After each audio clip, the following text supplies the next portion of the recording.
Labour could still throw its weight behind a second referendum on leaving the EU, a top frontbencher has insisted, after Jeremy Corbyn angered MPs by saying Brexit could not be stopped.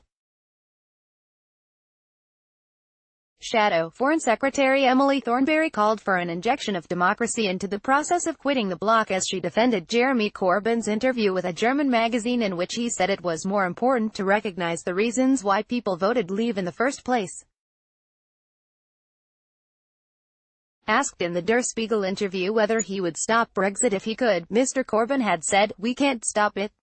The referendum took place. Article 50 has been triggered." The claim prompted fury from some pro-EU Labour MPs, with Remainer Chris Bryant tweeting, "Yes, we can." Colleague Stella Creasy said she would refuse to give up fighting for the best interests of my community and my country. But Ms. Thornberry told the BBC's Andrew Marr that the comments had not been intended to shut down Labour's fallback option of campaigning for a second Brexit referendum if Theresa May refuses to hold a general election.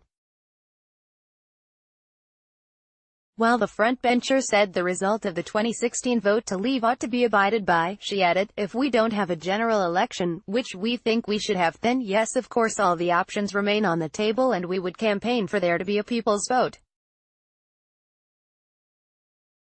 But you know, there are several stages before we get there."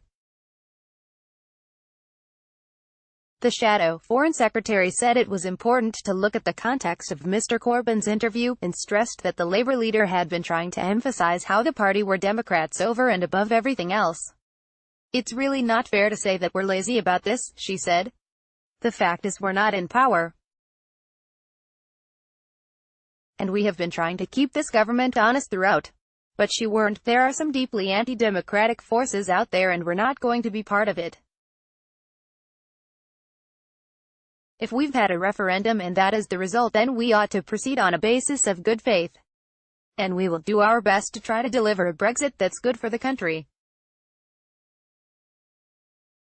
Hines, think about the alternatives. The intervention from the Shadow Foreign Secretary came as Theresa May faced mounting pressure to scrap her latest plans to break the deadlock in talks with the EU. Senior Conservative Eurosceptic Steve Baker joined forces with the DUP's Brexit spokesperson Sammy Wilson to threaten to vote against any deal Mrs May secures amid fears that plans for a backstop on Northern Ireland will leave the UK tied to EU rules indefinitely. The pair wrote, "If the government makes the historic mistake of prioritising placating the EU over establishing an independent and whole UK, then regrettably we must vote against the deal." The move comes after pro-Remain Minister Joe Johnson quit the government with his own vow to vote against the deal and a warning that it would be a travesty not to hand voters a fresh referendum on Mrs May's agreement. But Education Secretary Damien Hines on Sunday warned Cabinet colleagues to think about what the alternatives are, as he insisted the embattled Prime Minister could still get a deal through Parliament. "We're in the latter stages of this negotiation, about 95% of the way through," he told the Andrew Marr Show. "The last 5% is always the hardest.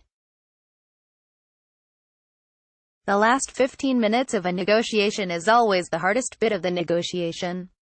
The cabinet minister added, "We have to see what comes back and of course everybody as Parliament will be looking at that very closely and they need to think about, you know, what's right for the future of our country. They also need to think about what the alternatives are.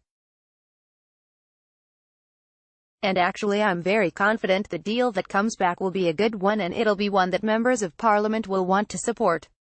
But Ms. Thornberry accused incompetent ministers of failing to deliver anything during 2.5 years of talks.